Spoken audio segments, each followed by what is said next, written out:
blocking and block striking and bracing. What you gotta do is just sort of blocking.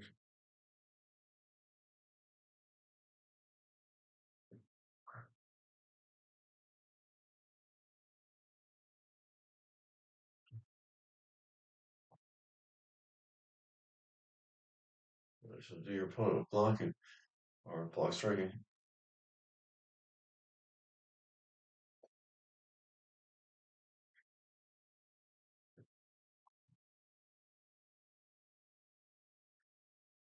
You got to get your mind easy.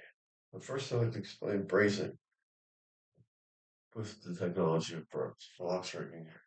You brace it hard your whole body. What happens is you can break limbs on your body, bats even, boards. You can don't even take knives or it's deadly to less deadly if they strike your skin. Even the bracing allows you to dodge bullets faster. And it is possible to dodge bullets. It is. You just have to remember you can dodge them at hair's length if you do it right. There's most things to dodge that precisely, so you can dodge the next item. Instead of just one bullet, you dodge several.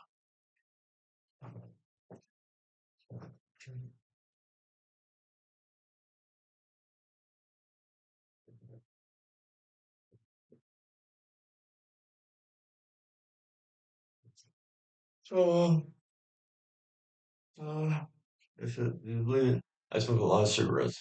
Okay, I always run on cardiovascular activity. So, that's a bad idea. Don't smoke cigarettes.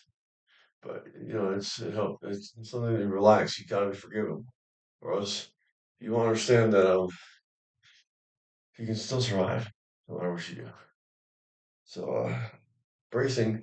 This is how I learned to brace. I took a tree and I punched so slowly. One, two, three. I never broke my feet because of respecting the tree. I didn't want to hurt the tree. I did never hurt the start of the tree. So I discovered the tree gets scared spiritually if you go too fast for the tree. So respect the space of the tree. And just going very slowly, I realized if I do that for a week, going very slowly, and throwing my pinches, my favorite angles, slowly, very slowly. What happens is over time, it becomes fast, but don't hit the bag hard anymore, because now you have to strike it softly, or else you'll break your arms because of the speed.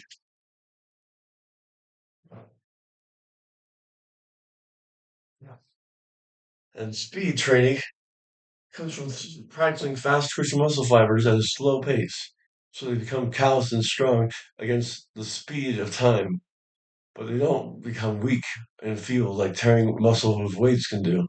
You don't really need muscle for martial arts. It's strong, strong, strong, and you just keep it. Speed, velocity to time of dexterity, and it creates inertia.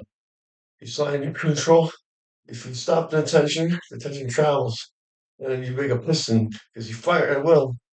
And what happens is the impact goes into the opponent, and it's like the particles of combustion where it goes, oh, and will destroy several organs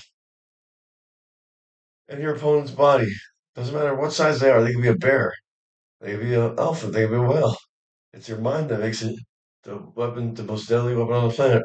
Human fist. I forgot to say that in one of my other videos. Why would I kill a bear or an elephant? It's because don't worry about it. You don't ever hurt an elephant or a bear, or else you would have hurt that tree that day, and you would have learned how to get that way. I helped you bypass that thought, but you must honor the obligation of nature. Fists are made for combat, self-defense, never offense, unless desperate measures are required, and that is rare and practical of life. So,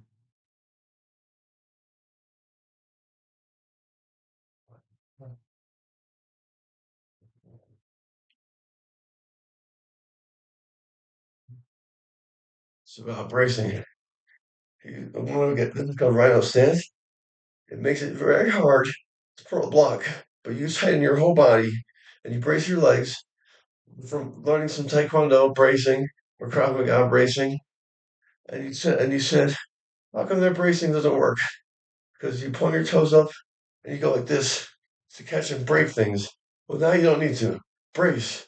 You tighten your body, and you brace by making your body tight, not tight by squishing, but tight by thought. You tighten your muscles, and it helps focus when you raise your limbs. I call Rhino style because it resembles a horn in front of you, and it tightening your body. The muscles slide into the back of your neck, and they reinforce the back of the skull when you put your arms up here, and it teaches the ergonomic way to make the whole body tight at the same time. So I like Rhino style for several people, not one person. It's very annoying because the person will punch and kick you most of the time, but you're supposed to catch kicks and punches on Rhino style for 10, 20 people. You wouldn't be doing it if you couldn't harden your body like that. And you take the blows, you dodge, you swivel,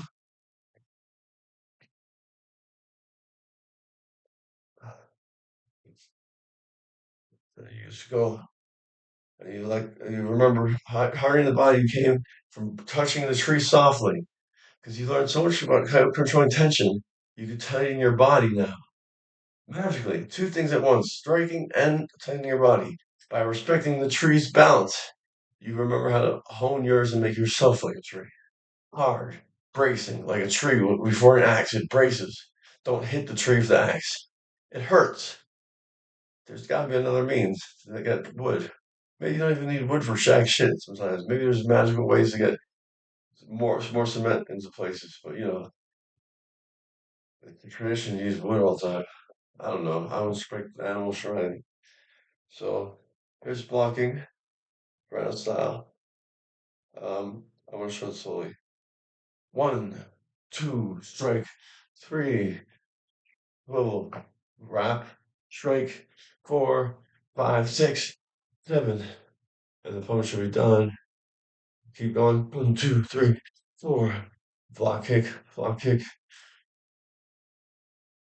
He grabs you,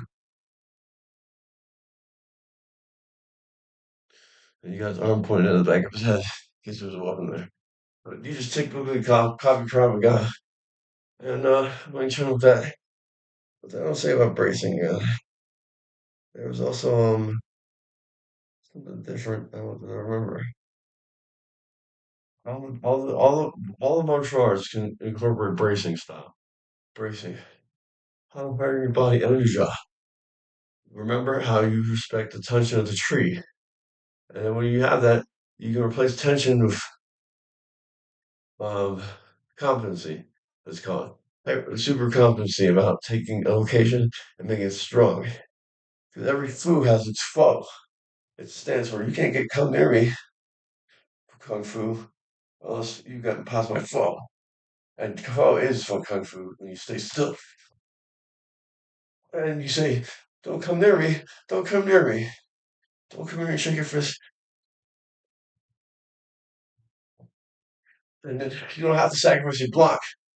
Don't come near me. Don't. Because if you use both your fists at one time, you can't do that while you're walking.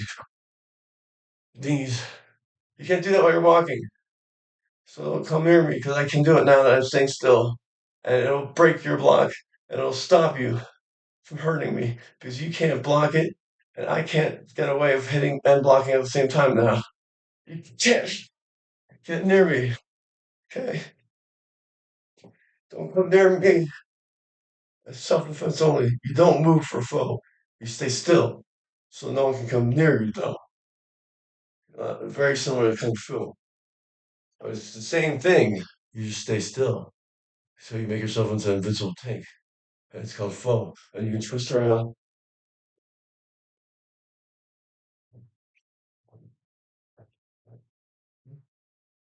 Thank you. I'll try to explain bracing if anyone asks. Again, because I survived a bat being broken on the back of my head once when I fought. And the same fight, Rhino style, I had to fight 20 people. And I thought I was dead because they shot at me. That's why I kept going. And I kept waiting for them to stop. They kept stopping. They wouldn't stop. They wouldn't stop trying to hit me.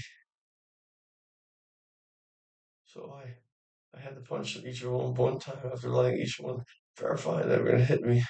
So I broke their limbs on my body from Rhino style. And I said, "Why are you still trying to kill me?" And they just kept going. And I survived because the cop had to knock me out on the back of the head. Well, after he told me not to move, I said, okay. So he could make it so that I could get home. I needed that cop there to hit me in the head, so I understood why he had to come because he had to hide their identities from me because they were legit, very rich people and they were very trained. But they hit me on the back of the head, one guy, before the cop could get there. And what happened was the bat broke, and I said, "Dizzy, drunk, run us out." So I first hit the wall.